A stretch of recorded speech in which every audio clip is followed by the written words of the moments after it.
It was precisely on a Tuesday morning at exactly 12:17 when Samuel Brooks set down his mop and walked unannounced into the main conference room of Halcyon Dynamics. The room erupted in mocking laughter as the all-white board of directors realized that the 68-year-old black man had just stepped into their sanctuary. Lost your way. Old man Charles Langford, the young CEO with an Ivy League MBA and a powerful last name, sneered. To him, pedigree and education were a shield behind which he masked the sophisticated embezzlement he orchestrated. Not at all. Samuel replied, eyes locked on the table as he slid a folder toward the center. The laughter died abruptly when the board members realized the gravity of the documents now in front of them, legal evidence confirming that the man they had dismissed for decades was in fact the company's largest shareholder. They had only seen a janitor, but Samuel had seen everything and had quietly gathered evidence waiting for the right moment. His mechanical engineering degree from Eastbridge Technical Institute had been shelved for years, but the papers confirming his ownership had never gathered dust. Now, with 400 employees facing job cuts, Samuel Brooks knew the time had come to take the company back from those who had never really seen the man behind the mop. The hallways of Halcyon Dynamics gleamed under the fluorescent lights. At 5:30 a.m., Samuel pushed his cleaning cart quietly down the empty corridors. His calloused hands gripped the handle, toughened by years of hard labor. Despite nearing 70, his steps remained steady and precise, like those of a seasoned soldier.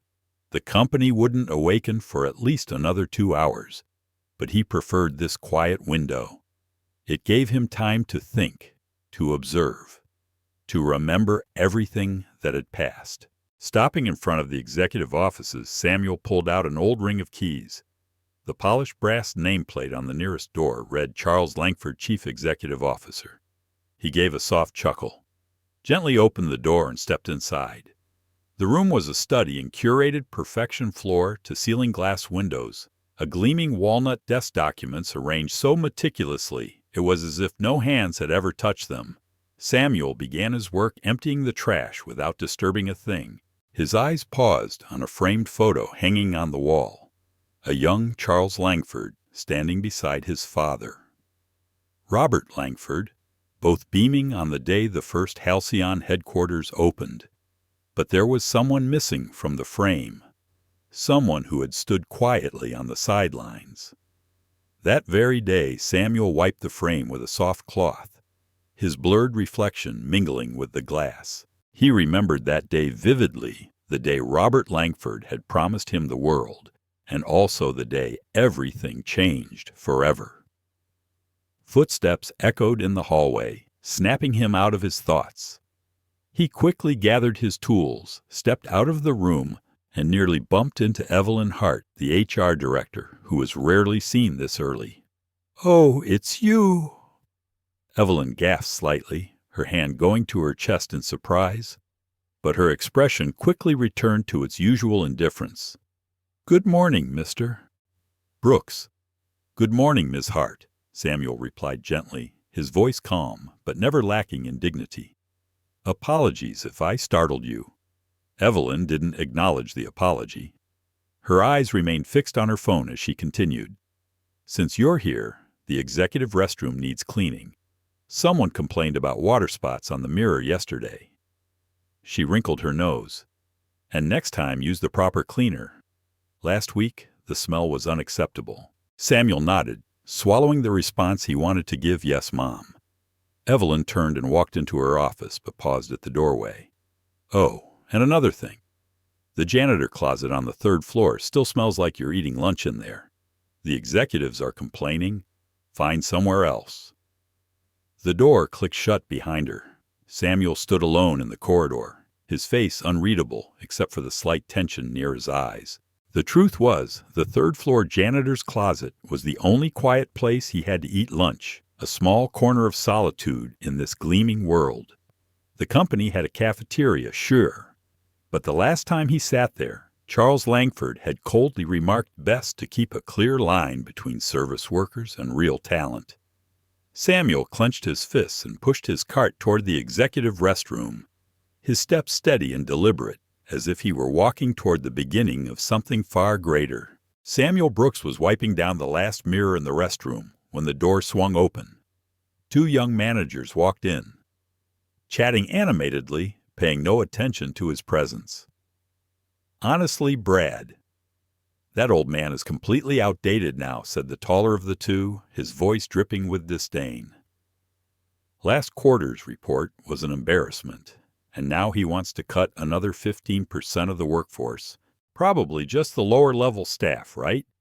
Brad replied, adjusting his tie in the mirror, the same mirror Samuel had just polished to a spotless shine. Of course, the other scoffed. No way they'd touch the decision-makers. Only then did they notice Samuel's presence, but they didn't bother lowering their voices enough to keep him from hearing. "By the way," the taller one muttered slightly softer, "now how old do you think he is? Should there be an age cap for holding a mop?" Brad snorted, glancing at Samuel's reflection in the mirror. "Maybe he can't afford to retire, or maybe he's addicted to bleach and cleaning up our mess." He raised his voice mockingly. "Isn't that right, old buddy Samuel?" Didn't respond, focusing instead on wringing out his cloth in the sink. "The room's clean. Gentlemen," he said evenly, "it'll be on my way." "How lucky for us," the other one grumbled. "At least he knows how to follow orders." Samuel stepped toward the door, but Brad deliberately slid a foot into his path. Samuel had to lean slightly to avoid bumping into him. "Oh, and by the way," Brad said with overt disdain, "someone spilled coffee in the conference room." "Mind taking care of that, my good man." The word man slipped from his mouth as if it had long been ingrained, the kind of address used only for those they saw as beneath them, even though Samuel was old enough to be their grandfather. "Yes, sir," Samuel replied, his voice calm. But something in his chest began to tighten, a familiar callus that no longer wanted to stay silent. All that morning, similar moments played out, like an old, tired record. A female executive wrinkled her nose when he passed by, not bothering to hide her disgust as she whispered to a colleague, "There's that smell again." Two managers fell silent the moment he wheeled the vacuum into their office. Their eyes followed him suspiciously, as if he might steal something if left unwatched. A young intern nearly collided with his cleaning cart, then barked loudly, "Watch where you're going. You know where to park that thing." Every word, every glance was another drop in the icy sea of contempt, a sea Samuel had endured all his life. By lunchtime, he retreated to the one place he found familiar. The third-floor supply closet, the same one Evelyn Hart had once complained, had a strange odor. Samuel pulled a small folding chair from behind a few boxes of cleaning agents. He sat down, his knees creaking in protest. From a worn leather bag, he pulled out a sandwich and a chip thermos. Under the pale fluorescent light, surrounded by the scent of industrial chemicals, his mind drifted back to a different time. A younger version of himself, barely in his 30s, had just begun working as a janitor for a tiny tech startup called Halcyon Dynamics. Robert Langford, Charles' father, had been entirely different. He knew Samuel's name, asked about his family, treated him like a human being. Samuel remembered that night clearly. The company was on the verge of collapse. He was taking out the trash and saw Robert sitting alone in his office, surrounded by bills and bank notices. Samuel had done a simple thing, brought him a cup of coffee. Somehow they started talking. Samuel shared that he had been saving for years, hoping to open a small machine repair shop. Robert had looked up, eyes lit with something rare. "You know, Samuel, I'd rather have one honest friend than 10 rich investors with no heart." That memory was just fading when the door suddenly opened. Light from the hallway spilled in, clad in an expensive suit. Charles Langford entered, face-pinched in irritation. "So this is where you've been hiding," Charles said, raising a hand to his nose. "Did Evelyn talk to you? We've received complaints." Samuel immediately stood, slipping the remaining half of his sandwich into his bag. "Sorry, Mr. Langford." I was just Charles' eyes narrowed at the sight of the folding chair, the lunch bag, and the thermos. "What is this? Are you living here? You realize this could be a violation of several health regulations, right?" Samuel felt his cheeks flush with heat, though he had done nothing wrong. "No, sir. Just taking my lunch break. I was nearly finished." Charles looked him over again, his gaze icy cold. "Then find somewhere else. This is a tech company, not a shelter." With that, he turned and walked out into the hallway, pulling out his phone and calling back over his shoulder, "Clear out your personal things from here by the end of the day." Understood. The door shut behind him. Samuel stood still in the supply closet for a long moment, a familiar emotion rising inside bitterness, but no longer resignation. He carefully packed up his lunch, folded the chair, and placed everything into the cart. But instead of returning to his usual duties, he wheeled the cart toward the basement, toward his personal locker.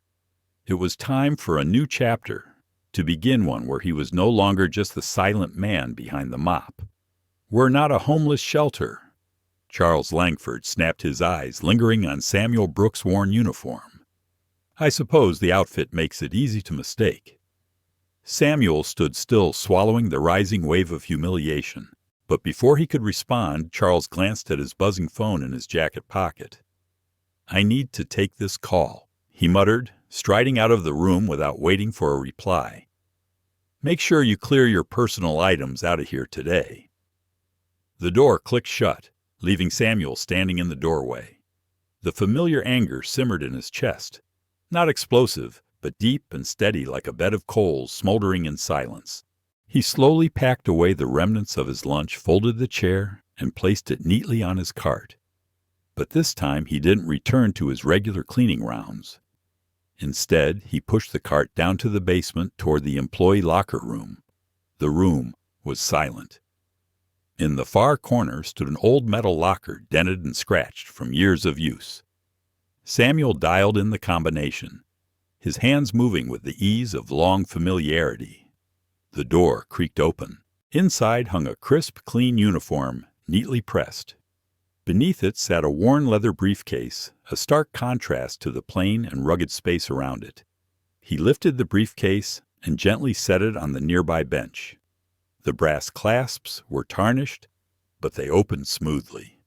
Inside lay a meticulously kept collection of documents encased in plastic sleeves. Share certificates, contracts, handwritten letters, all preserved with care for decades. His fingers brushed over a familiar page, a stock certificate bearing his name, confirming his 51% ownership of Halcyon Dynamics, signed in ink by Robert Langford himself.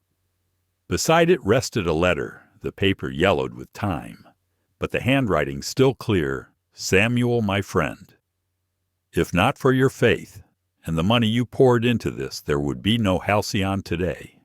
I know you prefer to remain in the shadows, and I respect that. But never forget this company is ours. When the time comes, let these shares speak for you." Samuel had always believed the time hadn't come. He had stayed silent out of respect for Robert. But when Robert died suddenly, 15 years ago, Samuel was stunned to see Charles take over and gradually dismantle everything his father had built. By the time Samuel realized what was happening, Charles Langford had already sunk in his roots too deeply. No one would believe the word of an anonymous janitor. So Samuel waited. But today, everything had changed. Maybe it was the accumulation of small humiliations. Maybe it was overhearing news of the upcoming layoffs. 400 people, low-level workers, people just like him.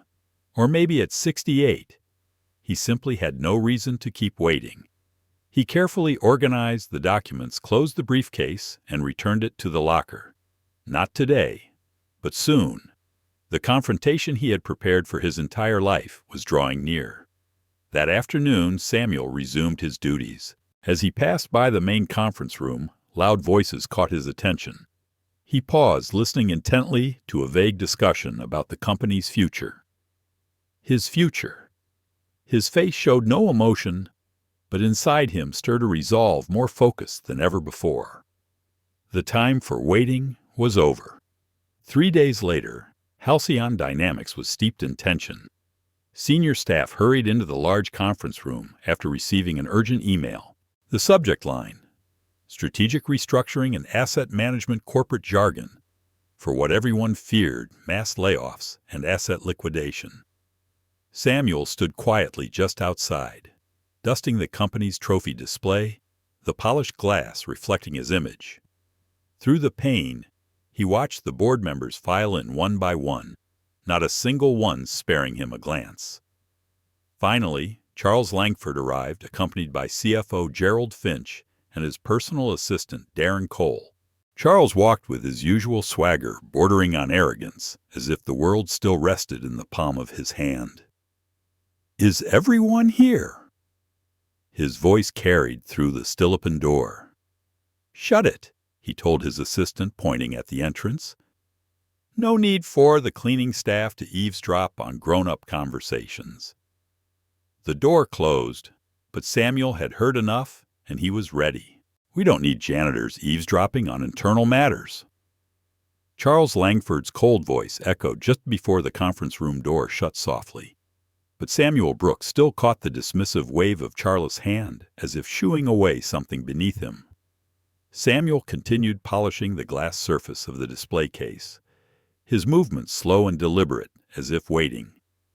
His choice of location was no accident. Over the years, he had learned that the ventilation system here carried sound from the conference room out into the hallway, and he wanted to listen.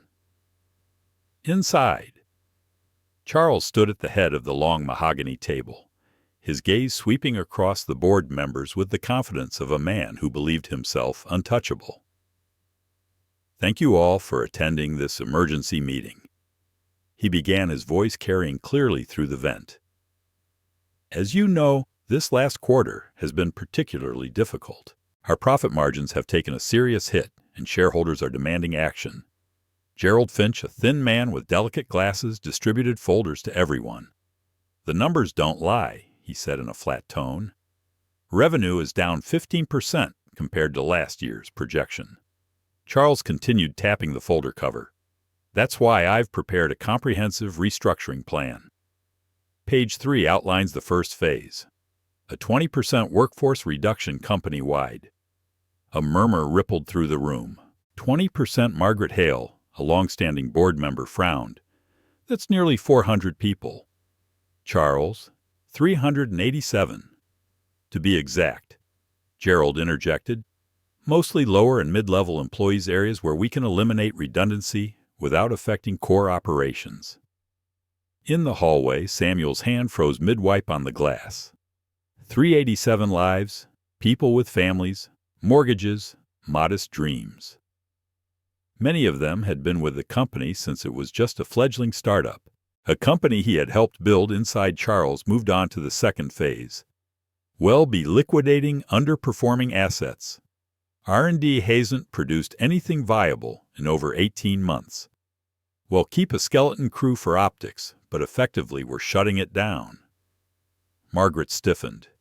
"The R&D department was your father's pride." Charles. "He always said innovation was the heart of Halcyon." Charles laughed dryly. "My father also thought janitors should be paid above market rate because he was a good man. But kindness doesn't appease shareholders." Margaret. A few chuckles spread across the room. Darren Cole Charles. Right hand leaned forward with a serious look. "We've also identified some issues with the books. Gerald and I are working together to clean things up." Gerald looked uneasy. "Yes, some creative accounting has been used over the years. Not illegal, of course, but not entirely transparent either. The point is, Charles' cut-and changes need to happen now. The first round of layoffs begins next week, then asset liquidation. The PR team is preparing statements for the media." Through the vent, Samuel heard it all. His hands, once steady and practiced on the glass, had gone still. This wasn't just budget trimming. This was the systematic dismantling of everything Robert Langford had built. everything he and Robert had built together. Inside, the board members continued to raise concerns, but Charles dismissed each one with calm, calculated indifference. The meeting turned to logistics: who would send termination letters, what severance packages would look like, which departments would be cut first. The janitorial team can be cut in half.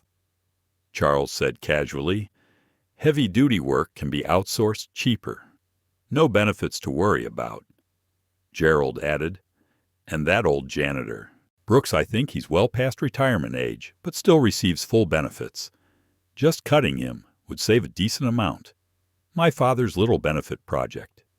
Charles waved his hand.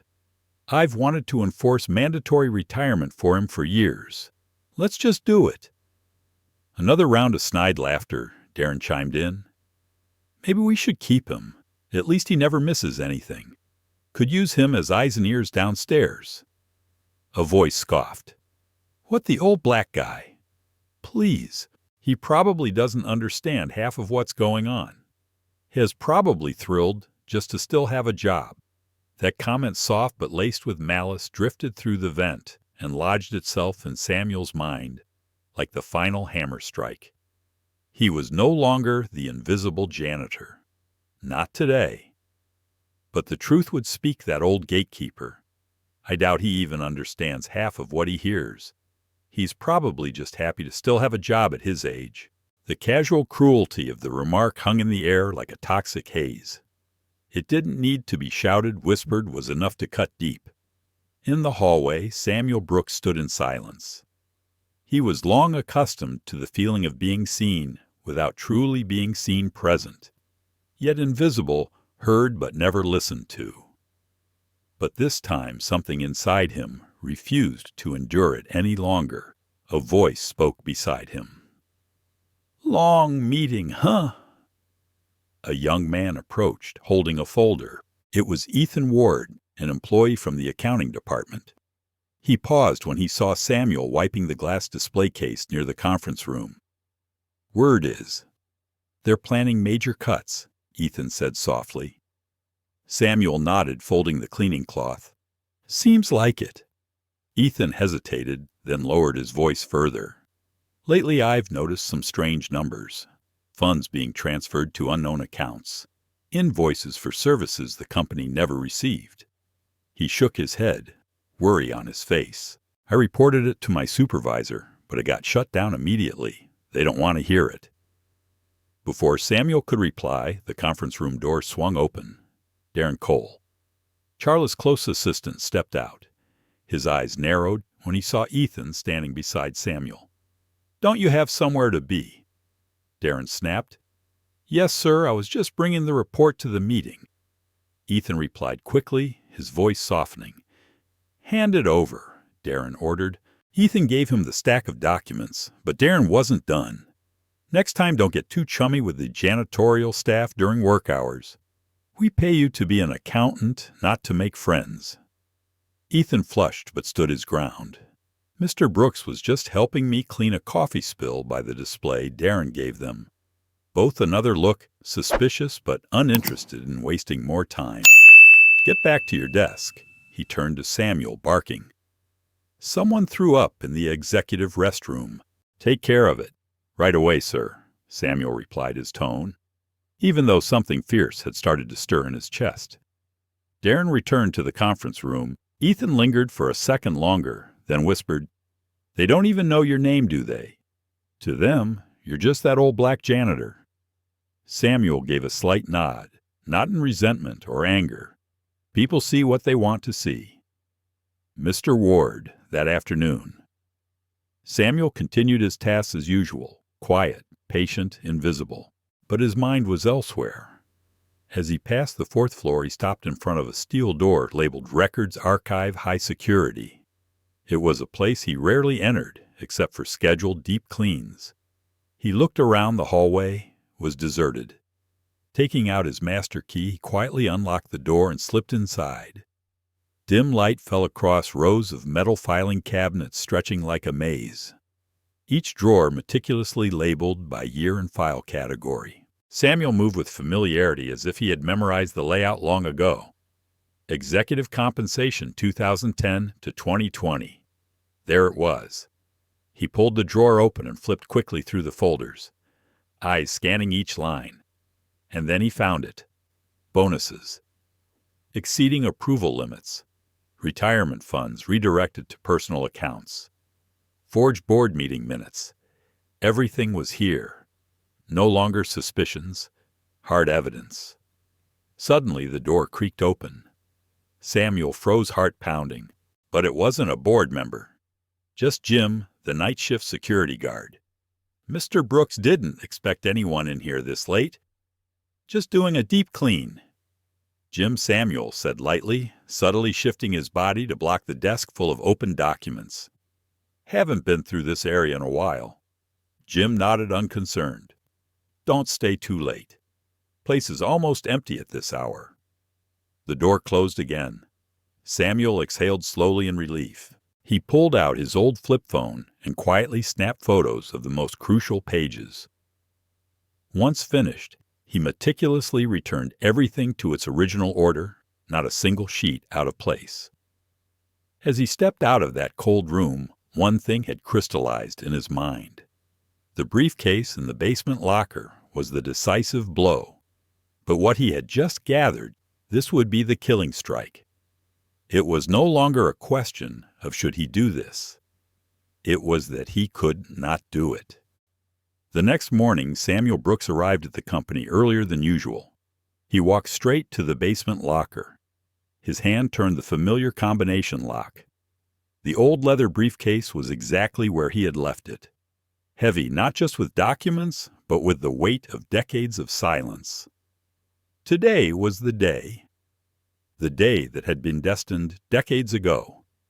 Samuel changed out of his worn uniform and put on the only suit he owned, bought years ago to attend his daughter's wedding. It was slightly loose, a bit outdated, but clean, dignified, and carried a pride that had never faded. He combed his salt and pepper hair, adjusted his tie, and looked into the small mirror stuck inside the locker door. The man reflected back at him was no longer the silent janitor.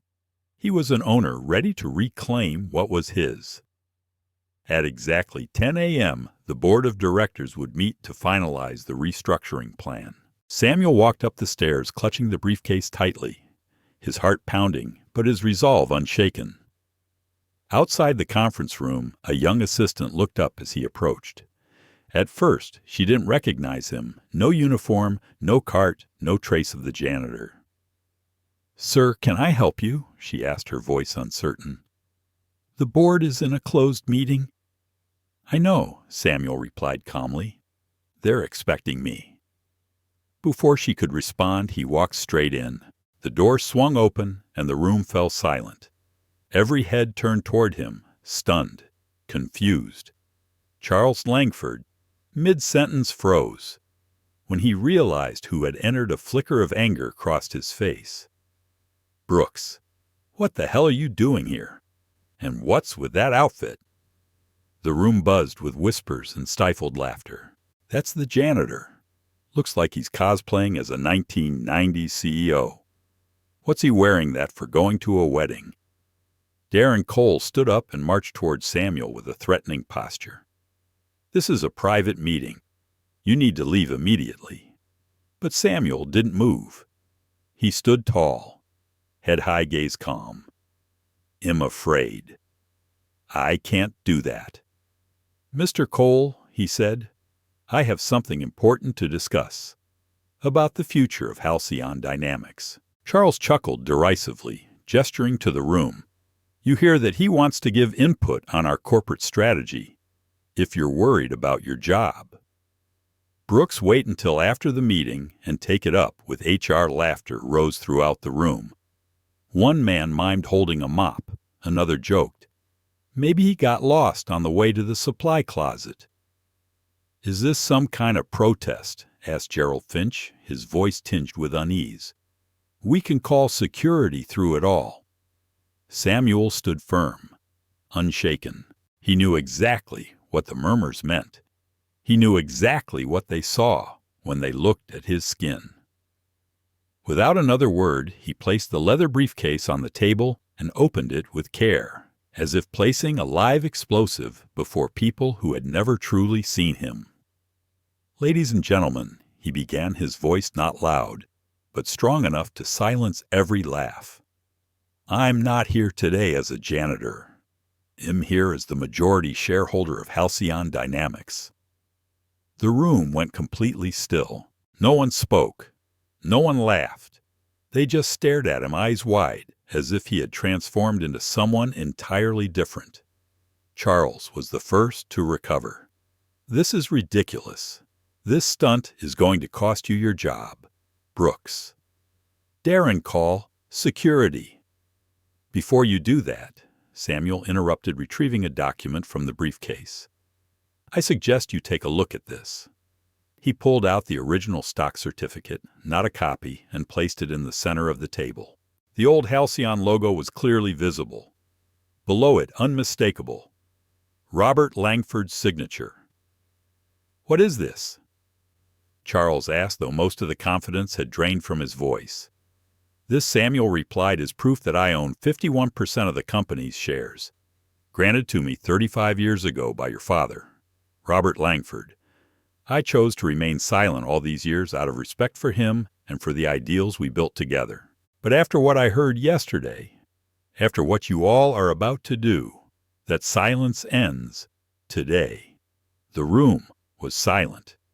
Every eye was fixed on the worn piece of paper at the center of the table, a stock certificate bearing the logo of Halcyon Dynamics and the unmistakable signature of Robert Langford Charles. Langford stared at it as if a venomous snake had slithered onto the table among the meticulously arranged documents he had prepared. "This is absurd," Charles finally said, his voice tight with fury. "You can't seriously expect us to believe my father secretly transferred ownership of this company to someone like you." He stopped short of saying janitor, but everyone in the room knew exactly what he meant. A few executives shifted uncomfortably in their seats, eyes flicking between Charles and Samuel Brooks, the man who still stood calmly at the end of the table. "There was nothing secretive about it, Mr. Langford," Samuel replied evenly. "The agreement was officially registered with the Securities Commission. The documents have been held in a trust for all these years." He gently pulled another stack of papers from his briefcase and laid them beside the certificate. "These are the originals. The transfer documents, trust agreements, and legal filings." Margaret Hale, the longest-serving board member, hesitated before reaching for one of the pages. "This appears legitimate," she murmured, eyes wide. "But why? Why would Robert do this? And why wait until now to reveal it?"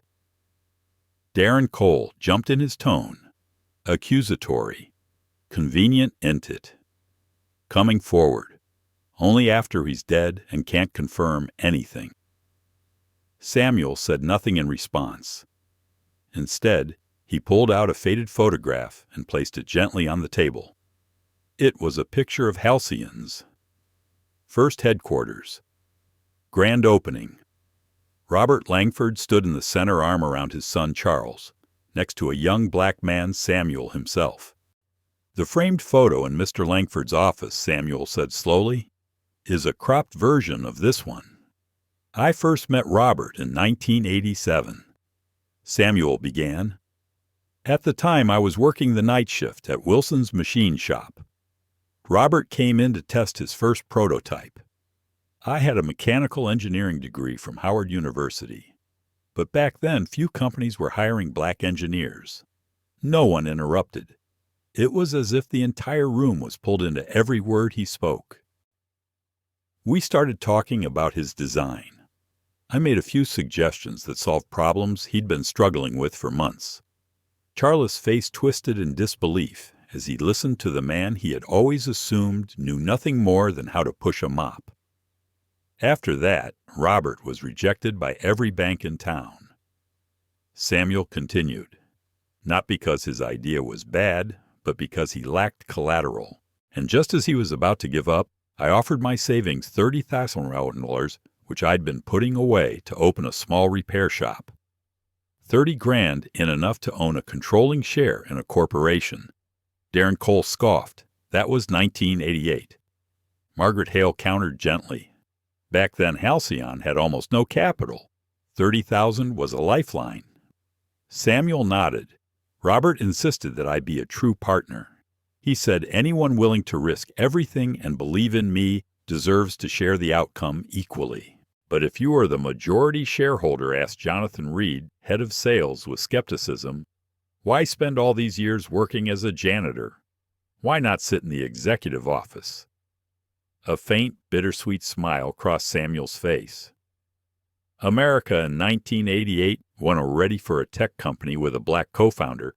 He said not with bitterness, but with a cold, quiet truth. If I had revealed my role, investors would have walked. Partners would have refused to deal with us. Doors would have closed the moment they opened.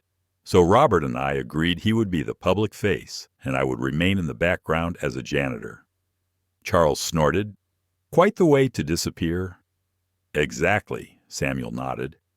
I needed a role within the company to protect my investment and keep a watchful eye. Robert suggested the maintenance department. It allowed me to move freely without drawing attention. He glanced around the room. You'd be surprised what people say when they think no one important is listening. A few faces around the table went pale, as if suddenly recalling the careless remarks they'd once made in his presence. When Robert passed away, Samuel continued, I considered stepping out of the shadows, but you were his son, Charles. I wanted to give you the chance to prove yourself. He looked directly at Charles. I waited hoping you'd be the worthy successor to honor the legacy your father built. Samuel paused. But yesterday I realized you never intended to be that man. You were supposed to be the heir your father believed in. Samuel said, his voice thick with emotion.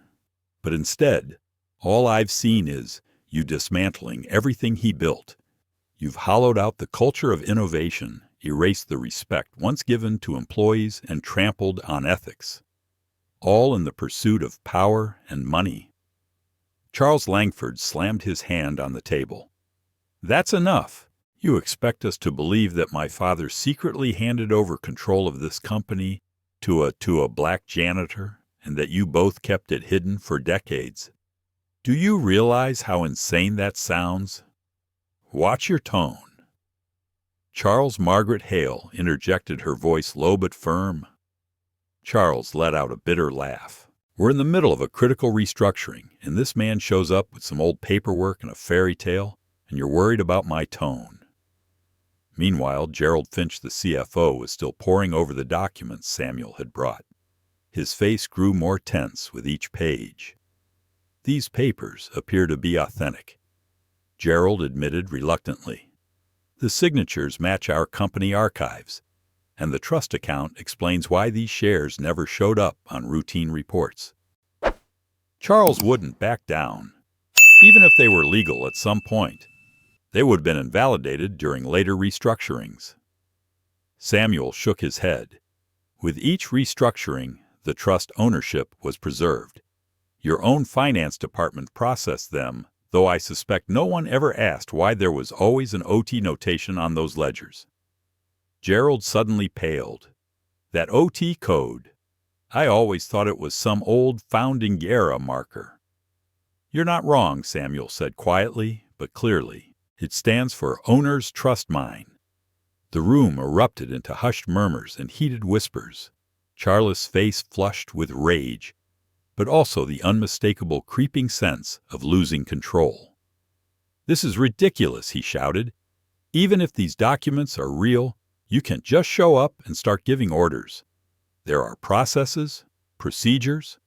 Yes. Samuel nodded calmly. As majority shareholder, I don't interfere in daily operations, but I do have the right to call for a vote on major decisions. He paused, then looked around the table. So let's begin with something simple. I move to cancel the entire layoff and asset liquidation plan. Discussed yesterday. I second the motion, said Margaret immediately. Charles turned on her, disbelieving Margaret. "You can't be serious." She looked him dead in the eye. Only someone truly devoted to this company would wait decades to speak. Only someone who deeply understands Robert's legacy would give his son so many chances. Then she turned to Samuel. "But why now? Why today?" Samuel took a deep breath. "Because yesterday I listened to you talk about firing 400 employees, people, with families, with dreams, with decades of dedication, and the way you spoke about them as if they were just numbers to be deleted from a spreadsheet." His voice was still measured, but there was steel beneath it. "This not the company Robert Langford and I built." Suddenly the door opened. A young security guard entered, looking unsure. "Sorry to interrupt, Mr. Langford. You pressed the security alert." Charles pointed directly at Samuel. "Yes, this man is causing a disruption. His trespassing, remove him immediately." The guard Marcus glanced between the two men. "Excuse me, sir, is this Mr. Brooks?" "It is, Marcus," Samuel nodded. "He has no right to be in this meeting." Charles barked. Marcus hesitated. "Sir, he's not causing a disturbance. I can't forcibly remove him without just cause. In fact, there's every reason for him to be here." Margaret cut in sharply, her gaze as sharp as a blade. "As the majority shareholder, Mr. Brooks is entitled to attend and speak." Samuel took out one last set of documents and laid them on the table. "And here," he said, "are the detailed financial reports showing fund misappropriations, transfers to offshore accounts, and unauthorized executive bonuses." He paused, looking straight at Charles. "All bearing your signature?" Charles went pale. "Those were approved transactions. Not all of them." Gerald admitted, his voice tight. "I warned you some of those could be legally questionable." At that moment, Ethan Ward from accounting entered the room with another folder in hand, intending to hand it to Charles. But he froze when he saw the scene. Samuel standing in the center of the room, documents spread across the table, and every eye fixed on him. "So is that what you want?" Charles snapped. "To plunge this company into crisis just to play some power game?" Samuel didn't flinch. "The instability didn't begin with me. It began when Charles Langford started gutting this company for personal gain. I didn't come here to disrupt. I came to restore Halcyon Dynamics on a foundation of integrity." The intercom chimed a call from legal, and the auditors had arrived. Charles stared in disbelief as Samuel calmly and competently handled each matter. "This isn't over," Brooks Charles hissed through clenched teeth. "My father would be ashamed to see this company fall into the hands of— choose your words carefully." Margaret warned, her tone sharp, into the hands of someone clearly unqualified. Charles finished, his gaze cold. "Let him play boss. The court will straighten this out soon enough." They turned to leave, but Samuel called after them. "Mr. Langford, I need your security badge and company devices. Standard protocol for suspended executives."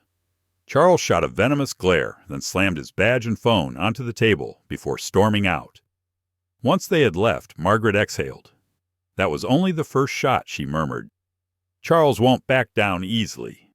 I never expected him to." Samuel replied, "But neither will I." That morning he worked alongside the auditors, who couldn't hide their surprise at finding themselves reporting to a man who didn't fit the image of a typical corporate leader. Samuel ensured they had full access to the financial records with the full cooperation of Gerald Finch. As the company-wide meeting neared, Samuel felt the first traces of nervousness. Public speaking had never been his strength, and today he would be facing hundreds of employees, many of whom had never once acknowledged his existence. The auditorium was packed. As Samuel stepped onto the stage, the room fell silent. People looked up, recognizing a familiar face in an unfamiliar role. Some frowned in confusion.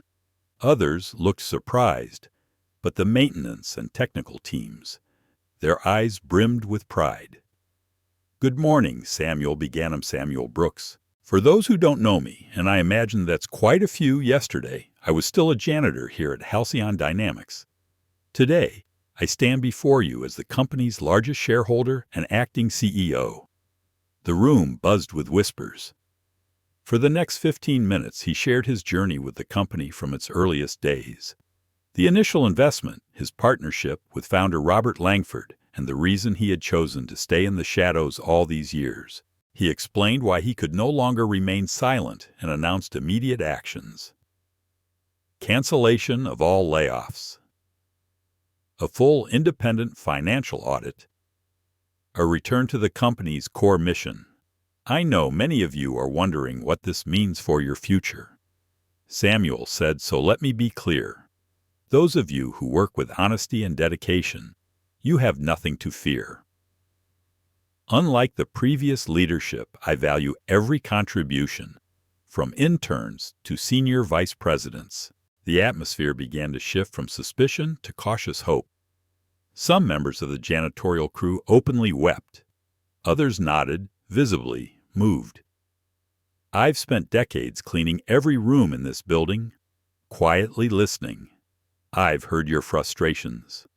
I've seen great ideas ignored just because they didn't come from the right department. Samuel scanned the auditorium. Those days are over. Halcyon Dynamics will now be a place where ability matters more than title, where every employee is treated with dignity. The room erupted in applause. Darren Cole and a few of his allies remained seated, their faces stony, but most stood to their feet cheering. After the meeting, Samuel was nearly swarmed by employees lining up to shake his hand to thank him, or simply to say his name properly. For the first time, Ethan Ward pushed through the crowd. Brooks, that speech was incredible, he said, eyes shining. No one would have guessed it was your first time running a boardroom. Thank you, Ethan, and thank you for your courage yesterday. It wasn't easy, Ethan admitted. But seeing you stand up to Charles, I knew I couldn't stay silent. He lowered his voice. You should know Charles is already trying to rally support from the big investors. Before Samuel could respond to Ethan's warning, a commotion stirred near the main lobby. Charles Langford had returned this time, flanked by several sharply dressed men. Big investors, clearly. That's Frederick Hughes from Ashmere Equity. Partners, Margaret whispered as she stepped beside Samuel. They control around 15% of the company's shares and are requesting an emergency meeting with the board. Samuel nodded and drew a deep breath to center himself. Then we shouldn't keep them waiting. As he walked toward the confrontation, employees parted to either side, watching as if witnessing a final battle to decide the fate of the company. There he is, Charles shouted. The janitor who thinks he can run a multi-million-dollar enterprise. He turned to the silver-haired investor with icy eyes. Mr. Hughes, I believe you had a few questions about this man's qualifications to lead. Frederick Hughes looked Samuel up and down, his skeptical expression unhidden. Brooks, have you ever run a business before? I was told you were a janitor. The question was clearly meant to humiliate. But Samuel had grown used to being underestimated. For years, he had studied at night, learning how the company worked from the ground floor up. Mr. Hughes, Samuel replied in a calm, steady voice. To answer your question, allow me to ask one of my own. Under Charles Langford's leadership, how has your investment performed over the past 5 years? Frederick blinked. Below expectations, he admitted grudgingly. Did you also know that during that same period, executive compensation increased by 47%, while average employee wages rose just 2%, and R&D was slashed by 30%? Samuel stood tall, his eyes blazing with quiet resolve. I may have been a janitor, but I've had a front-row seat to every decision that has impacted this company. I know Halcyon's strengths, its weaknesses, and its untapped potential better than anyone. Nice speech, Charles interjected, but business isn't about sentiment. It's about results. Company stock dropped 7% this morning. How much more does it need to fall before you realize your power grab is a failure? Samuel didn't budge. The market reacts to headlines, but over time it rewards real value ethics and sustainable growth. Those three things vanished under your leadership, Charles. He turned to the group of investors. I invite you to the boardroom. I'll share my long-term vision for Halcyon Dynamics, one grounded in transparency and integrity. And once you've seen the financial misconduct the auditors are uncovering, I believe you'll understand this transition is not only necessary, but long overdue. As Samuel walked toward the conference room with the group of investors, he glanced back at Charles. The former CEO's face was flushed with fury, but for the first time, there was fear behind his eyes. Charles had banked on Samuel collapsing at the first challenge, but that hadn't happened. The power struggle wasn't over. Charles still had allies, still had resources, but as Samuel walked down the hallway, he'd cleaned for over 30 years, now met with respectful nods from passing employees. He felt a growing peace rise in his chest. This was his company. It always had been. And now he would defend it with everything he had. 3 days later, Halcyon Dynamics entered full-blown crisis mode. The initial shock had passed, and now the factions within the company were clear. One side backed Samuel.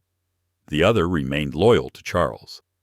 In the high-level boardroom, Samuel sat at the head of the table with Margaret Hale and Ethan Ward beside him. The three of them leaned over the preliminary findings from the audit team. "It's worse than we thought," Margaret said, tapping a page that detailed explosive information. Systemic fraud, unauthorized approvals, overseas transfers, falsified board minutes. All signed by Charles. Ethan clenched his fist. "We have to see this through, all the way to the end." "It's not just embezzlement," Ethan said, his voice grave, as he handed Samuel a freshly printed report. He also forged board approvals, set up offshore accounts, and redirected R&D funds into shell companies registered under his name. "How many people know about this?" Samuel asked, his eyes heavy with concern. "Graham Ellis definitely does," Ethan replied. "Most of the transactions carry his signature. Darren Cole is also linked to those shell companies. As for the rest of the board, I think most of them were kept in the dark." The intercom buzzed. "Mr. Brooks, all department heads are now assembled." "We're on our way," Samuel replied carefully, placing the audit files into his briefcase and locking it. "We can't release this information just yet. We need irrefutable proof," he said firmly. On the way to the large conference room, Margaret added, "Charles has filed a new lawsuit and is still meeting with key clients. He's spreading word that the company's in chaos under your leadership. Have any of them bought into it?" "A few are wavering, but most are still waiting to see. The bigger problem is internal.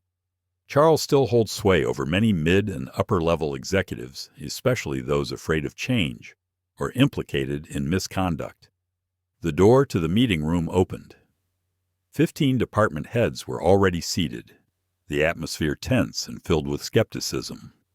Samuel stepped to the head of the table, his gaze sweeping across the room, familiar yet now filled with new challenges. "Good morning," he began, his tone calm but firm. "As you all know, Halcyon Dynamics is standing at a crossroads. This past week has exposed serious problems in how the company has been run, but it's also shown me something more valuable: the incredible potential we have if we choose transparency and fairness." He laid out his new vision for Halcyon, a company that drives innovation, respects every employee, and is governed by ethics, not just profit. Then he moved to concrete changes. All executive bonuses would be suspended until the audit is complete. The 400-person layoff plan was officially canceled. Instead, staff would be reallocated to the R&D department, which would have its funding restored to pre-cut levels. Some in the room exhaled with visible relief, but not everyone was pleased. Linda Graves, head of HR, raised her hand. "Mr. Brooks," she said, her tone polite but skeptical, "I understand your intentions are noble, but I'm afraid these changes are financially unrealistic. The original cuts were made because the company couldn't sustain the current headcount." Samuel didn't respond with anger. Instead, he pulled out a folder and slid it across the table. A good question, but let me ask in return, was the layoff truly due to financial hardship or to preserve excessive compensation for a few at the top? He paused as the department heads flipped through the documents. A financial summary showing the company was stable and that the core issues stemmed from poor leadership and mismanagement at the top. Linda pressed her lips together but said no more. Unlike Linda, Victor Sloan, head of operations and a known Charles loyalist, didn't hold back. "This is ridiculous," he said loudly. "You've been CEO for less than a week, and you've already undone months of strategic planning. Just because you own shares doesn't mean you know how to run a modern tech company." The room went quiet. Everyone looked to Samuel, curious to see how he would respond to such direct opposition. Samuel met Victor's gaze calm, yet resolute. "Mr. Sloan, I've watched this company from the ground up for 35 years. I've seen which plans succeeded and which failed. I've watched talented employees walk away because their ideas were dismissed simply because they didn't hold the right title." He paused, his voice softening. "And more importantly, I've never equated rank with intelligence or title with human worth." Victor flushed, but said nothing further. A few department heads nodded, subtly faint smiles tugging at the corners of their mouths. Samuel continued, "Now I need each department to send me a clear, honest report. What projects you're currently running, what your actual staffing needs are, what's working and what's failing. Not the polished slides prepared for Mr. Langford. I want the truth, because from now on, Halcyon Dynamics won't operate under illusions." As the meeting ended, Samuel asked Ethan Ward and IT Director Simon Reed to stay behind. The door shut softly and the room fell quiet. "Reed," Samuel said, voice low but steady, "I need your help with something. There's a strong possibility our internal data has been compromised. I want your team to secure our servers and, if possible, recover any deleted files, especially those tied to financial misconduct." Simon frowned slightly. "I was actually going to report something about that," he said. "Last week, Mr. Cole instructed me to wipe all executive account data, claiming it was for system maintenance. It seemed off, so I held off." "That could have been a cover-up attempt," Ethan interjected. "Can you still recover anything?" "If they didn't use a full data wipe utility, then yes. We've maintained mirrored backups across the secondary system." Then Samuel said firmly, "This becomes priority one, and it stays confidential." As they stepped out of the meeting room, Samuel's assistant rushed over, breathless, "Mr. Brooks, something's happening in the main lobby. Mr. Langford is back, and he brought a group of reporters and cameramen." The scene downstairs brought Samuel to a halt.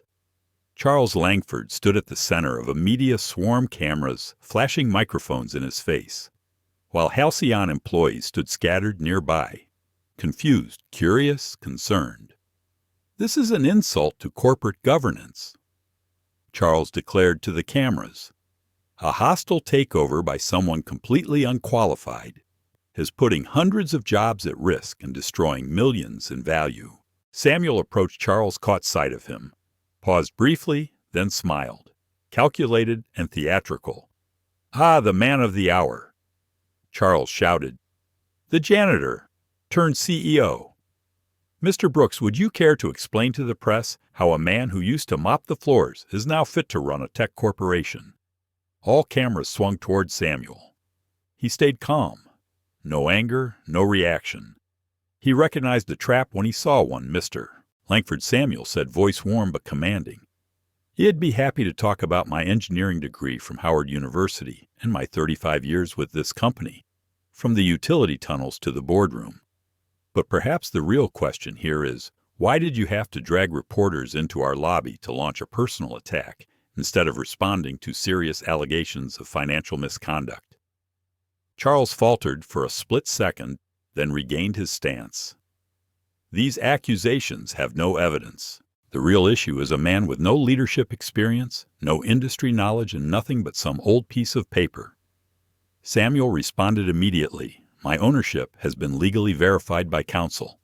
As for competence, let results speak for themselves.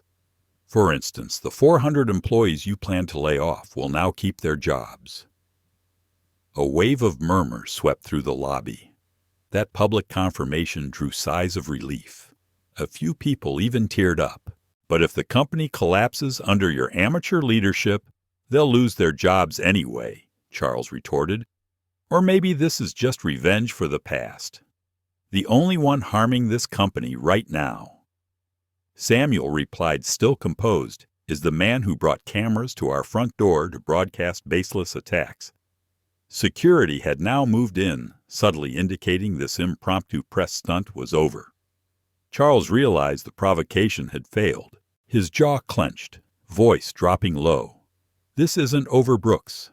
You may have won a round, but you've made powerful enemies, and they don't forget when a janitor steals their throne. Samuel looked him straight in the eye. I've spent a lifetime being underestimated by people with power, and I'm still here stronger than ever. For the first time in my life, I've been seen for who I really am. Charles turned and stormed out in the lobby. Halcyon employees slowly began to clap, at first scattered, then growing until a full wave of applause filled the air. Though this victory was only one battle, it proved something far greater. Trust was shifting. Ethan burst into the office, his face pale.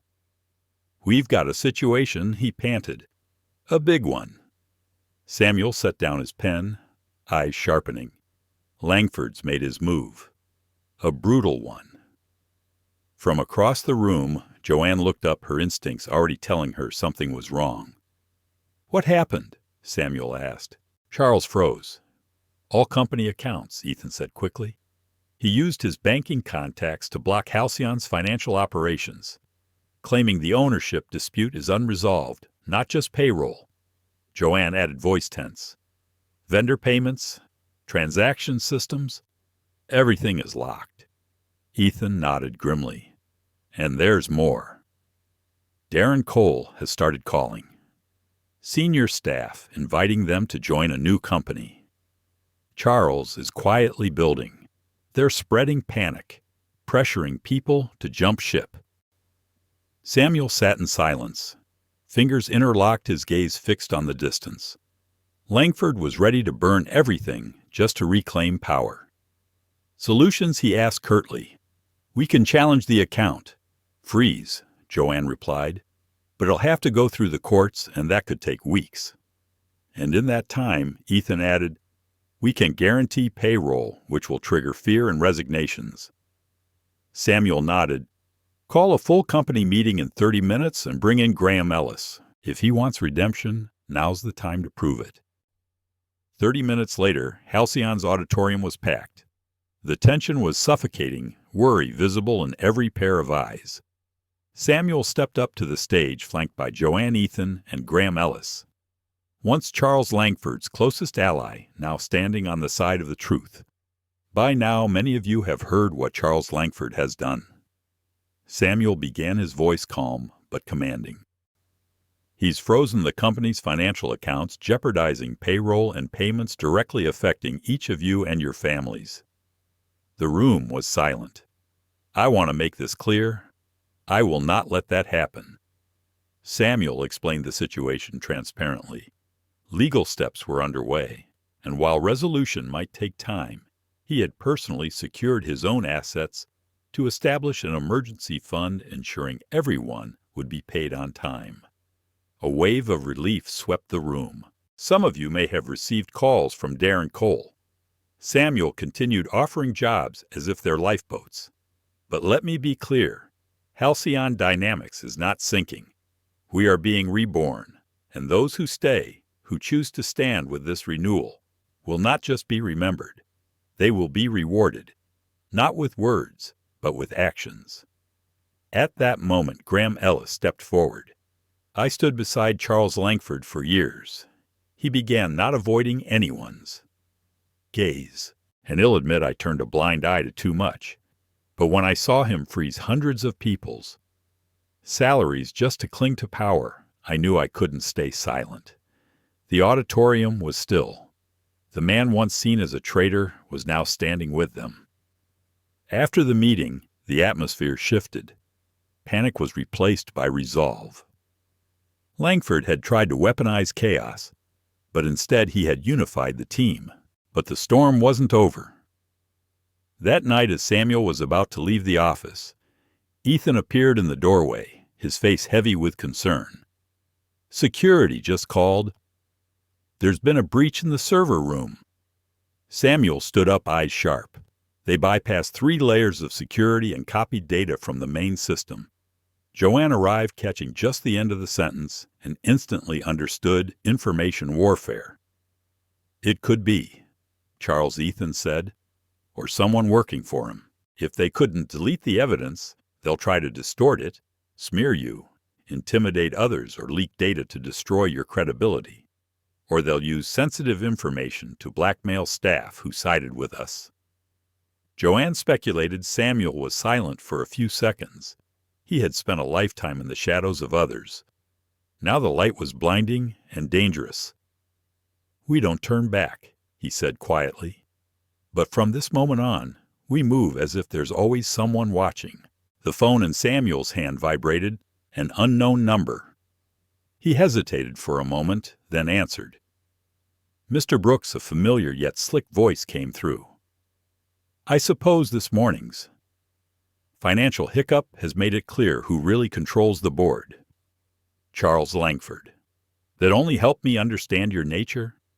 "Even more," Samuel replied, his voice calm like an early morning lake. Charles scoffed. "Nature. From a man who hid his ownership for decades. Ironic." He paused, then continued, his voice smooth cold, as Steel M calling to offer a deal. A dignified exit. Samuel said nothing. He let the silence stretch, forcing Charles to keep talking.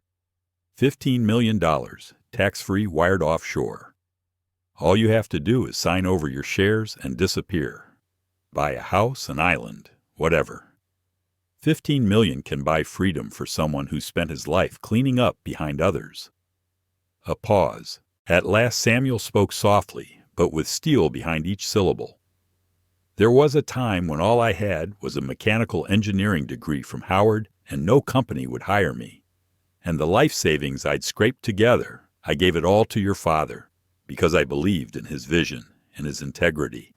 He didn't offer me a handout. He gave me a seat beside him as a partner, not a servant." He paused, then said slowly, "There's no sum large enough to buy betrayal and 15 million, not 15 billion. Charlie's voice sharpened, anger leaking through. "You'll regret this. You have no idea what's coming." "No," Samuel said, "I know exactly what's coming. Justice." The next morning, when Samuel arrived at the company, he was met with a sight he never expected. The grand lobby was packed not in protest but in support. Employees held handwritten signs. "We stand with Samuel. Integrity matters more than power. No longer invisible." A week ago, no one had bothered to notice who he really was. Today, he had become a symbol. "This is just the beginning," Ethan said in the elevator. "Janitor to CEO is the top trending hashtag on social media. Your stories inspiring millions." Samuel shook his head slightly. "I never wanted this to be about me." "It's not anymore," Ethan smiled. "You represent every underestimated talent out there, dismissed but capable." Upstairs, Joanne was waiting. "The account freeze is being processed through the courts," she reported. "But there's bigger news. Charles is planning a press conference at noon. Our inside sources say hell. Release documents from the server breach." Samuel's face turned grave. "We have to prepare for the worst, if they have anything damaging." "There's more." Ethan cut in. "Michael, our head of IT, and I pulled an all-nighter. We found something strange." He held up a small USB stick. "The intruder didn't just steal data. They planted a hidden program, almost like a dead man switch capable of wiping out our entire internal system with one command." Joanne gasped. They could have destroyed everything. They didn't, Ethan said. Michael caught it in time and removed it. But here's the important part: we traced its origin. The code was written on Darren Cole's personal laptop, and it was installed using his internal login credentials. Joanne's eyes widened. That's corporate sabotage. Criminal level, and we have proof. Ethan confirmed. Samuel clenched his fist. It's time to strike back. Ethan, send all the data to our legal team. Joanne, call the authorities.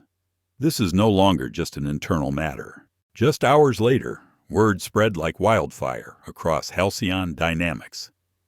Federal agents were launching an investigation, charges ranging from system sabotage to financial fraud. Charles' scheduled press conference. Postponed indefinitely, no explanation given. At 2 p.m., while Samuel was in a strategy meeting with department heads, his assistant burst in. Mr. Brooks, the federal agents are in the lobby. Mr. Brooks, there are federal agents waiting for you in the lobby, and Darren Cole was just arrested while trying to leave the building. The news sent a wave of murmurs through the entire Halcyon Dynamics office. Samuel nodded at his assistant and swiftly exited the room without a word. When he reached the lobby, a small crowd had gathered. Darren On's Charles Langford's right-hand man was in handcuffs, his face pale with panic as 2 federal agents escorted him to a waiting vehicle. 2 other men approached, flashing their badges. I'm Agent Simmons, FBI, Cybercrimes Division. One of them said, we need to speak with you regarding evidence tied to unauthorized access of your company's main server. Of course, Samuel replied. Let's talk in my office. On the way there, Ethan rushed up, holding a tablet in hand. Mr. Brooks, you need to see this. On the screen, breaking news. Former CEO Charles Langford, arrested for fraud, embezzlement, and corporate espionage. The accompanying photo showed Charles' head down, pale face, being led out of his penthouse in handcuffs. That escalated quickly, Joanne whispered. Agent Simmons nodded. We've been investigating Mr. Langford for several months now following multiple internal whistleblower complaints. The server breach evidence was the final piece. Ethan frowned. Whistleblower who filed the complaint? Simmons glanced at Samuel and offered a faint smile. That information is confidential. But the investigation began before Mr. Brooks assumed leadership. That sentence made both Joanne and Ethan turn to look at Samuel, this time with different eyes. He hadn't simply stepped into the light last week. He had been preparing for this moment all along. That afternoon after the FBI briefing, Samuel sat alone in his office, heavy-hearted by the whirlwind of events. A knock at the door. Ethan entered. You were the whistleblower, weren't you? He asked, skipping any pretense. You've been collecting evidence for years. Samuel didn't respond directly. He simply smiled. All these years, you weren't just cleaning floors. You were observing, listening, documenting. You were the invisible man. Everyone underestimated because of your skin color, because of your job. Samuel looked out the window as the evening sun dimmed. When people think you're invisible, you see more clearly. You hear things you're not meant to hear. You notice what others try to hide. And if used wisely, that invisibility becomes power. Just then the assistant stepped in. Sir, the board of directors is assembled. Inside the boardroom, the atmosphere was tense. Several seats were vacant, those once occupied by Charles' closest allies, now either arrested or resigned.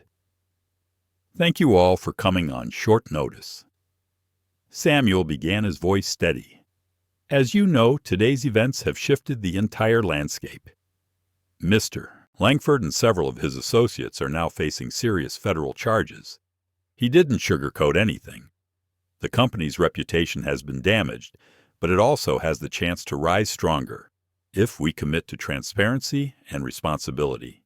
He laid out the next steps. Full cooperation with federal authorities. Implementation of a new financial oversight system. launching a compensation process for all those affected, from shareholders to employees whose pensions were tampered with. Most importantly, he concluded, we must rebuild trust. Trust in our product, in our company, and in our leadership. It won't be easy. But if we stay rooted in ethics, Halcyon Dynamics can become everything Thomas and I once dreamed it would be. After the meeting, the room slowly emptied. Joanne stayed behind Samuel. She began softly. When you walked into that boardroom last week, I believe Charles, I thought it was a scam. I couldn't imagine the janitor I'd always brushed past was the one saving the entire company. Samuel just smiled gently. The truth is, I never disappeared. It's just no one ever really saw me. Joanne looked directly at him, her eyes now free from the doubt and hesitation that once clouded them. To be honest, Samuel, she said slowly, when you walked into that boardroom with that old briefcase, I couldn't believe you were really the owner of this company. But now I can't think of anyone more qualified to lead Halcyon forward. You've seen everything from the basement to the top floor. You understand this company's strengths and flaws in a way none of us ever have. She extended her hand.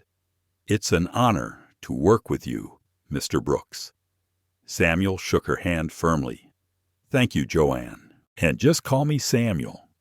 After everything we've been through, I don't think we need formality anymore. That evening, Samuel sat alone in the office that once belonged to Charles Langford and before him, Thomas Langford, the company's co-founder and Samuel's old friend. The wall still bore the same photo, Charles and his father at the ribbon-cutting ceremony for Halcyon Dynamics. With a strange empty space beside them, Samuel stood up gently, took the photo down and placed it in a drawer. In its place, he hung a new image, or rather the complete version that had never been made public. Thomas in the middle, with Charles on one side and Samuel on the other. The three who had built this company, but only two were ever acknowledged. Now the truth had been restored. 2 months later, Halcyon Dynamics was still clawing its way back from the Charles Langford storm. The early praise had faded, giving way to steady, quiet work, rebuilding trust, stabilizing finances, and repairing the company culture. The CEO's office no longer gleamed with golden accents and cold power. Samuel had replaced all the furniture from desk to lighting. The wall of self-congratulatory awards had been moved to the public gallery in the main lobby, making space for plaques honoring engineers and longtime staff. A knock at the door. Joanne entered. Followed by Ethan Ward, Karen Miles, and Victor Lang, the new core leadership team of Halcyon. Joanne handed out folders. Quarterly reports are in some good news and some not so good. Samuel opened his revenue was down 12% from the same quarter last year. The stock price was slowly recovering, but not yet back to pre-crisis levels. But one detail stood out. Employee turnover was at an 8-year low. Internal satisfaction had jumped. Innovation and productivity were on the rise. Victor, the new CFO, commented, "The market's still punishing us for our past, but the numbers show a stronger foundation. We've cut wasteful spending, restored R&D funding, and re-earned team trust." Samuel nodded. We all knew there would be no quick fix. Charles spent years breaking this culture. It'll take years to rebuild. He turned to Ethan. How's the new talent acquisition program? Ethan grinned, eyes lighting up. Honestly, it's exceeded expectations. We're getting applications from senior-level candidates who all say the same thing. I want to work for a company where the CEO used to be a janitor. Karen, now one of Samuel's strongest advocates, added, We've also rehired 12 employees who were wrongfully let go under Charles Thave, returned as invaluable assets. Samuel leaned back. How's the pension restoration program going? Victor replied. On schedule. The first group will receive their repayments next week. It's stretched our finances, but it's the right thing to do, Samuel said firmly. Halcyon was never built on short-term profit. It was built from the sweat and labor of everyone, from the execs to the people who clean the hallways. Hurt them, and there's no company left to save. The meeting continued with department reports. Engineering shared that 3 previously stalled projects were back on track and showing progress. Creative reported a surge in team morale and innovation. Though the company was still stabilizing, everyone was fighting for something bigger than profit for belief. Samuel smiled as he looked around the table. From a man once disregarded, he now sat here not for revenge, but for restoration. Halcyon Dynamics hadn't fully recovered, but for the first time in years, it had a clear direction, not driven by power, but by integrity. The journey ahead would be long, but Samuel Brooks had already begun it with the same hands that once gripped a mop and now held the wheel of a dream. Under Samuel Brooks' leadership, the marketing department launched a new campaign focused on 2 things: technological innovation and integrity values that had faded during the chaotic years under Charles Langford. The legal department provided an update. Most of Charles' closest associates had agreed to plead guilty in exchange for reduced sentences and would provide key testimony for the ongoing investigations. As the executive meeting was about to wrap up, Samuel raised his hand to keep everyone seated. "Before we adjourn, I want to clarify something very important," he said, calm yet firm. "I know many of you are feeling pressure from shareholders demanding immediate results. Some have suggested deeper cuts or even selling the company." He looked around the table, locking eyes with each person. "Halcyon Dynamics is not for sale, and we will not trade long-term vision for short-term profit. The road we've chosen isn't easy, but it's the right one. And I hope each of you will continue walking it with me with trust." After the meeting, as the leaders filed out, Joanne lingered, her expression contemplative. "Samuel," she began, "back when Thomas Langford was still alive and running Halcyon, he used to say, 'In hard times, the right path is never the shortest one.' Today, you reminded me of him more than his own son ever did." Samuel offered a gentle smile. "Thomas was a man of vision. I'm just trying to do right by what we built together." "You're not just doing what's right," Joanne replied. "You're changing the entire atmosphere of this place. People come to work feeling like they matter. They're being heard." She paused, then added with a small smirk that said, "I still think you should let the cleaning staff take care of your office." "Seeing the CEO take out his own trash is still a bit surreal," Samuel chuckled. "Old habit. Besides, I like chatting with my former colleagues. They've always noticed what the rest of us overlook." That afternoon, as usual, Samuel didn't eat in the VIP dining room, the space once reserved for power displays. He had it renovated into a shared community space. Instead, he went straight to the employee cafeteria. At least twice a week, he joined different teams, engineers, admin staff, maintenance crews, to hear their feedback directly. Today, he sat with a group of R&D engineers, a department rebuilt after heavy layoffs.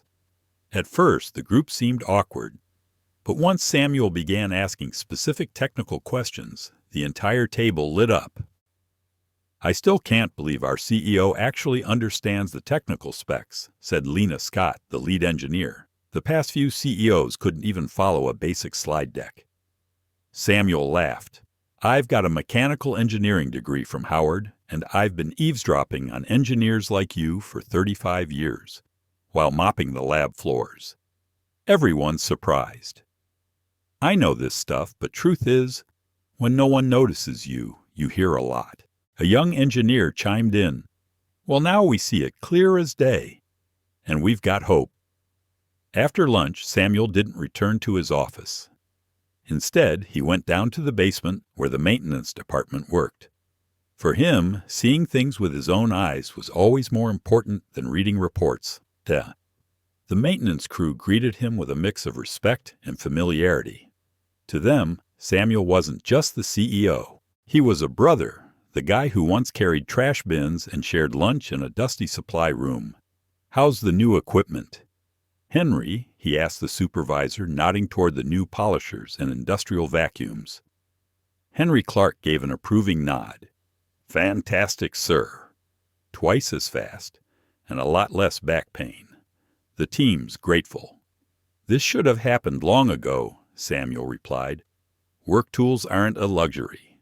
They're basic human dignity." He glanced around the area, now upgraded with brighter lights, better ventilation, and a real break room. "Anything else still missing?" Henry scratched his head, a bit hesitant. "Well, some of the guys were wondering about that tuition support program you mentioned last month. Is that still happening?" Samuel nodded without hesitation. "Absolutely. The board has approved the funding. Starting next quarter, anyone at this company, even maintenance, can enroll in training, certification, or degree programs. And if they want to transfer into technical roles, we'll help them. We're investing in people, because they are our greatest asset." Henry beamed. "That's news. I got to share with the whole crew." That day, Samuel had just approved a policy he had long dreamed of. Every employee, regardless of position or rank, who wished to pursue higher education or technical certification, would receive full support from the company. From tuition to flexible scheduling, it was all officially passed. He smiled to himself. Who knows? Maybe we've got engineers hidden behind maintenance uniforms just waiting for a chance to shine. As sunset blanketed the city, Samuel found himself drifting back to a place filled with memories, the original lab, Halcyon Dynamics, where Arthur Langford had created his very first breakthrough. Now the room resembled a small museum, still lined with old wooden tables, crude early tech prototypes, and even Arthur's scribbled notes preserved like fossils of innovation. Samuel paused at the threshold, letting the memories wash over him. He could almost see Arthur again, sleeves rolled up passionately, explaining a new idea they'd spent countless nights like that. One man inventing the other cleaning floors, but helping refine the very first designs that would shape Halcyon's future. "Knew I'd find you here." A voice came from behind. Samuel turned. It was Robert Clay, the longest-serving board member and a lifelong friend of Arthur's. Though age had slowed him, Robert still came to the office for key moments. He was one of the first to believe in Samuel after the ownership revelation. "Just visiting some old ghosts," Samuel murmured. Robert nodded, stepping beside him. "If Arthur could see this, he'd be proud. Not just of what you've done these past months, but for your patience all those years." "Back then, things were different," Samuel said quietly. "Then it became a habit. The longer you wait, the harder it is to step into the light. But you did, and you saved the soul of this company." Robert gestured around the room. "Arthur once said his greatest invention wasn't a machine. It was a company with a heart. Charles nearly killed that heart. You are bringing it back." Before Samuel could respond, his phone buzzed a text from Ethan. "Turn on Channel 6. Urgent." Samuel rushed to a nearby meeting room with a TV. The moment he switched it on, he understood why Charles Langford's face filled the screen. Gaunt, but still exuding arrogance and icy confidence. The anchor reported former Halcyon Dynamics CEO Charles Langford has just been released on bail. In a surprise press conference outside the courthouse, he made the following statement. The footage cut to Charles standing defiantly. "The allegations against me are pure fabrication, part of a conspiracy to steal the company my father founded. I will soon reclaim my reputation and my rightful position of leadership." Samuel switched off the screen. Behind him, Ethan, Joanne, and a few senior staff had gathered, their faces tight with concern. "Has still dangerous," Joanne said. "Even under investigation. Charles has money connections and desperation. His allies' plea deals are weakening his position by the hour." Ethan added. Samuel nodded. "Upgrade all security protocols. But aside from that, we move forward. Charles is fighting for his freedom. Now not the company. Halcyon is no longer his priority." That evening, long after most had gone home, Samuel remained in his office. On his desk lay the final draft of a program he held closest to his heart, an employee stock ownership plan. Every employee, from security staff to administrators to engineers, would have the opportunity to own a piece of the company based on their years of service and contribution. Suddenly, a notification popped up on his screen. Arthur Langford Archives. New upload. It was an email from Robert Clay sent after their conversation earlier that day. Attached was a handwritten letter from Arthur dated 15 years ago, just weeks before his passing. Samuel opened it, his chest tightening as he read, "My dear friend, Samuel, if you're reading this, it means I'm no longer around to say these words aloud." The letter trembled slightly in Samuel's hands. Despite those hands being calloused by a lifetime of labor and quiet endurance, it was written by Arthur Langford just weeks before his death. A letter never sent, but entrusted to Robert Clay, who had kept it all these years just as promised. If you're reading this, it means the day has finally come, the day you step out of the shadows and reclaim your rightful place at Halcyon Dynamics. Arthur had known. He had always known. He understood why Samuel had chosen to stay in the background, because of the times, the prejudice, and a world not ready to see a black man stand as co-founder beside him. I never reversed our original ownership agreement. Despite heavy pressure to do so, I believed the day would come when you would emerge and set things back on the right course. Samuel closed his eyes. The words pierced, not as praise, but as a sacred calling. With renewed conviction, Samuel returned to the plan he had yet to complete: the employee ownership program, transforming Halcyon Dynamics into a company truly owned by the people who had built it. 1 year after that fateful day, Samuel walked into the boardroom with a worn leather case and the truth buried for 3 decades. All Halcyon Dynamics employees gathered in the newly renovated central atrium.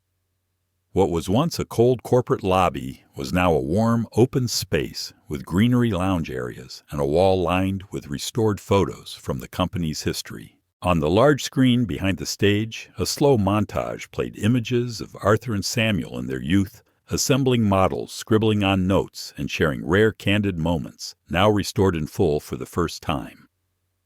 At exactly 12 noon, Joanne Whitman took the stage. Her voice calm and resonant as it echoed through the atrium. 1 year ago, Halcyon Dynamics began an extraordinary transformation. From a company that once placed profit above all else, we have become a community where innovation, integrity, and humanity sit at the heart of everything we do. She turned to the stage and smiled. Please welcome our CEO, and now the official principal owner of Halcyon Dynamics, Mr. Samuel Brooks. The applause thundered. The hall erupted in admiration and respect. Samuel stepped up, a tailored gray suit, polished but humble shoes. The man who once silently swept the halls now stood tall, not as a symbol, but as a leader. 1 year ago, I walked into a boardroom, a room I used to only enter to take out the trash, and declared I was the owner of this company. A soft ripple of laughter swept through the crowd. Back then, many doubted me.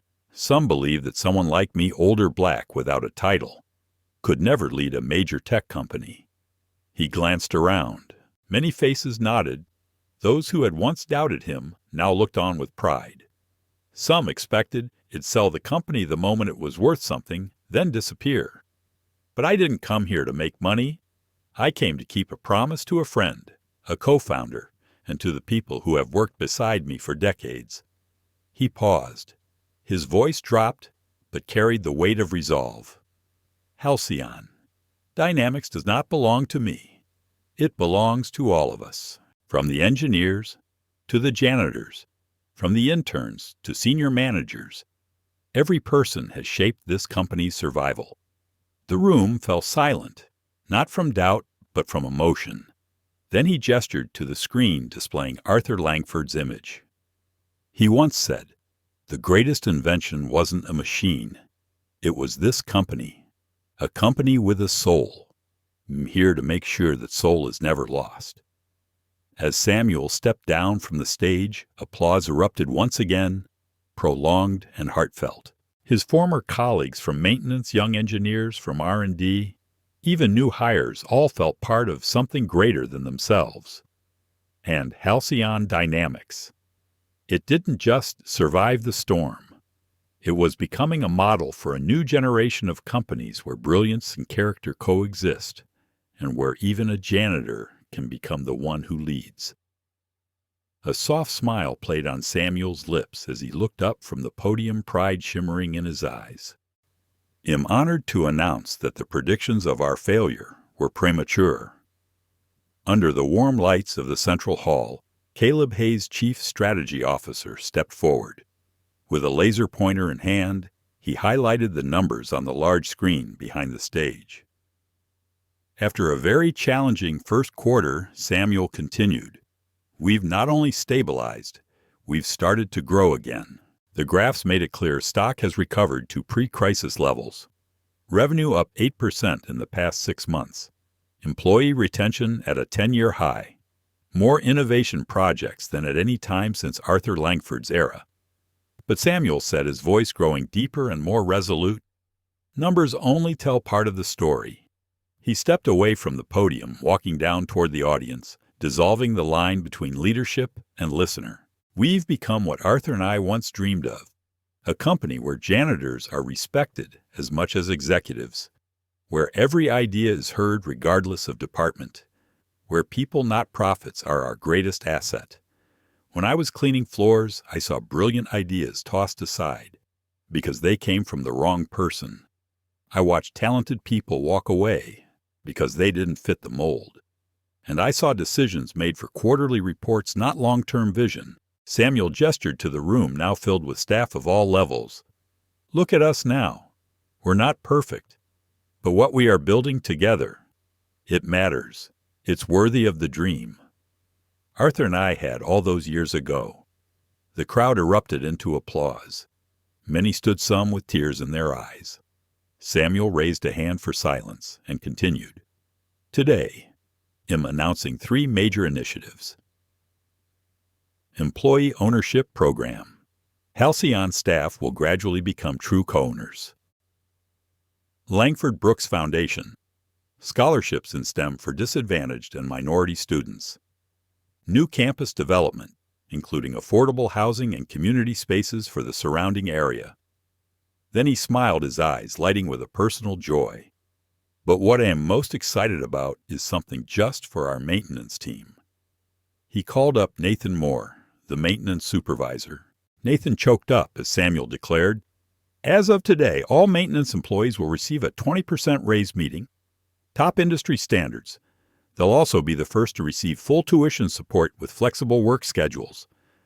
Nathan shook his hand, eyes shining as the hall once again exploded in applause.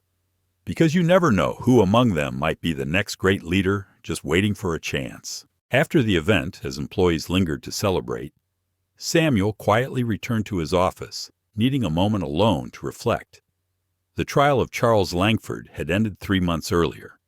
He was sentenced to 7 years in prison for financial fraud, corporate sabotage, and breach of fiduciary duty. Samuel didn't feel triumphant. He felt relieved, because justice had spoken not just for him, but for the hundreds who had been silenced before him. A knock at the door. Caleb Hayes entered alongside a young woman. Samuel recognized her as Rebecca, a new member of the janitorial team. "Sorry to interrupt, Senator," Caleb said, "but Rebecca wanted to speak to you personally." Rebecca stepped forward, nervous but firm. I just wanted to say thank you." "Mr. Brooks," Samuel tilted his head with a gentle smile. "For what, young lady?" "For giving people like me a chance." Her voice trembled, but remained steady. "I used to think I'd always be just someone cleaning floors because of where I came from. But when I saw you, a man who once wore this same uniform now leading the company, I applied for the technical training program." A quiet pause, heavy with emotion. Samuel stepped forward and placed a hand on her shoulder. "Rebecca, you don't need someone to give you a chance. You just need to believe you deserve one." As they left, Samuel returned to his desk.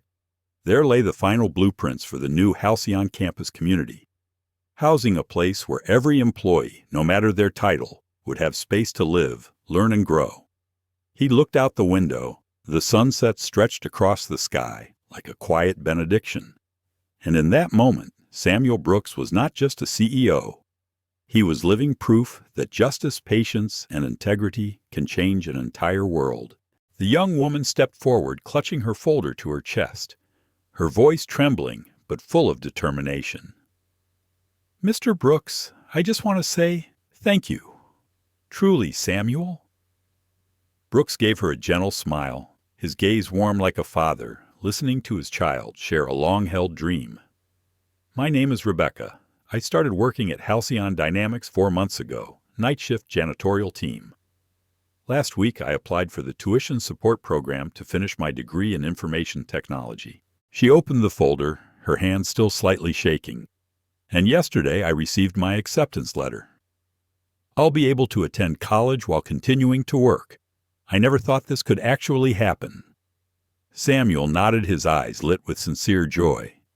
"This program was created for people just like you, Rebecca. I'm so proud of you." She went on now, her voice filled with passion. "I shared my love for programming with my supervisor, and instead of being ignored, I was referred to the head of the tech department. Starting next week, he'll shadow the software development team, 1 session per week." Samuel paused for a heartbeat. This girl a reflection of who he once was, but this time not forgotten, not dismissed, not denied her chance. After Rebecca walked away, beaming, Caleb Hayes, his unwavering ally, remained behind. "I've been meaning to ask you something." Caleb lowered his voice, his eyes sincere. "The company's steady now. You've proven everything. So have you ever thought about stepping back, enjoying the fruits of your labor?" Samuel let out a genuine laugh, the kind of laugh only someone who never chased status can make. "It took me 35 years to finally get the chance to do this job right. I'm just getting started." Caleb. That evening, Samuel wandered the building alone, a habit from his janitor days. In the main hall, he stopped in front of a newly installed glass case. Inside his old uniform, a gray shirt, the name tag S. Brooks faded nearly to invisibility, and his well-worn mop. A small plaque beneath it read, "Never judge a person's potential by the position they hold. The strongest voices often belong to those we overlook the most." He stood there for a long time, every faded stitch, every worn stain no longer marks of low status, but symbols of quiet integrity and endurance. The next day, under clear skies, Halcyon Dynamics held a ceremony marking 1 year since that historic moment, the day the janitor walked into the boardroom not to clean the floors, but to rewrite the destiny of an entire company. The central atrium, redesigned into a warm, open gathering space, was alive with laughter and light. On the screen above the stage, a slideshow played photos of the dusty early days, with Arthur Langford and Samuel Brooks followed by milestones from the company's rebirth. Martha Donovan, once one of his loudest skeptics, now a steadfast supporter, stepped onto the stage. "We didn't just survive. We changed, not just the company, but how we view fairness, potential, and people." She welcomed Samuel up. Applause thundered through the hall. Samuel looked around. Faces once indifferent now glowed with respect. He began slow and steady. 1 year ago, I walked into that boardroom carrying only an old briefcase and the truth, and I knew many expected me to fail. A ripple of chuckles moved through the crowd. But today, I'm proud to report we've grown. We've recovered, but more importantly, we've redefined what makes a company successful. He then announced 3 new milestones. An employee stock ownership program, regardless of title. The Langford Brooks Foundation, providing STEM scholarships to underprivileged students. A new campus with affordable housing and community services for staff and surrounding neighborhoods. Finally, he called Nathan Moore, head of maintenance, to the stage. As of today, all maintenance employees receive a 20% raise and will be the first group enrolled in our education support program, because you never know which of them is the next great leader just waiting for a chance. That evening, when the building quieted, Samuel opened an email from James Harrison, an old friend of Arthur Langford. attached a handwritten letter Arthur had written 15 years earlier and trusted to be delivered when the time was right. Dear Samuel, if you're reading this, then the day has come, the day you step into the light. I understand why you waited, but now there's no reason to stay silent. Halcyon Dynamics needs you, not as the janitor, but as its guide. Samuel folded the letter, tears falling onto a quiet smile. He never needed recognition, but that long-delayed blessing from his friend closed the circle. Outside, the new company sign glowed under the twilight sky. Halcyon Dynamics, founded by Arthur Langford and Samuel Brooks, 1988. After nearly 40 years, his name once erased from every photo file and credit now stood proudly where it belonged. The golden light shimmered across the engraving like a promise fulfilled. Justice may come late, but it will come. Perhaps what moves us most about the story of Samuel Brooks isn't that he was once a janitor, or that he secretly held power in silence. It's that he represents millions of invisible people, those who quietly build the world we live in, yet are rarely seen. Samuel didn't just reclaim a company. He restored humanity, justice, and faith in the idea that sometimes it's the most underestimated soul who carries the greatest heart. If this story moved you, if you've ever been or known a Samuel in your own life, share this video, like it to help it reach more people, and subscribe for more stories of courage, truth, and human dignity. Thank you for listening, not just with your ears, but with your heart. We'll see you in the next story.